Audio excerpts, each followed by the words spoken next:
The aftermath. The repercussions of the War of Humanity and the Chaos Wars, actually the same war, but given separate names, before the truth was understood by human scholars, were numerous and manifold. First and foremost, the gods felt that Hontalnathan the surviving alder deserved much for their timely discovery of dragons and their rescue of the gods.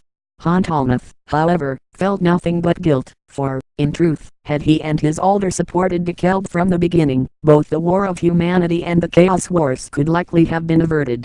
Honsilner would almost surely have realized that he would have no chance of winning against Dekelb and Hontalnathan without an alder contingent. The triumvirate would have never rebelled. Most of the few surviving alder simply wanted to live out their remaining lives in peace. Before this, however, they exerted their greatest effort yet and built, for the gods, the garden. An area of unsurpassed beauty. It contains Yggdrasil, the world tree by which the gods and any they permit may travel to any plane in existence with ease. They built the great amphitheater, Thavern, gathering place of the immortals. These and many more wonders are reserved for immortal eyes only, and the garden is said to be the most beautiful and tranquil place in creation. For their many services, the alder were granted solace on a plane created specially for them, and most were never seen again. Hontalnath, however, felt that his debt to the gods was not dispensed, and he, along with a handful of alder, begged to be allowed to serve the gods for eternity. Thus were the Seleni created, with Hontalnath, known forevermore as the Dragon Master, at their forefront.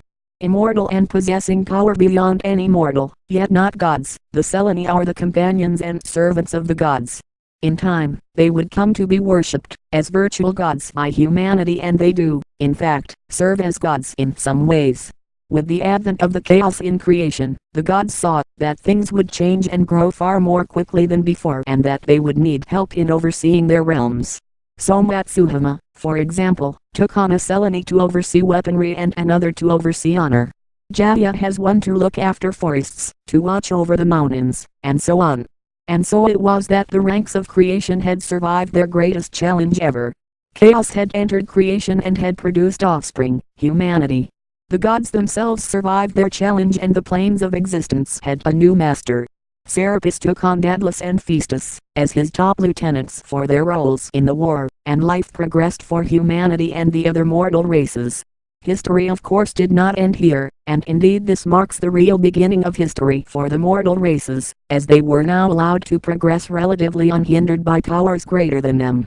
Dwarf, Xala, Troll, Human, and a race we have not discussed, the Hun, now will be the focus of history, but that, gentle reader, is another story for another time.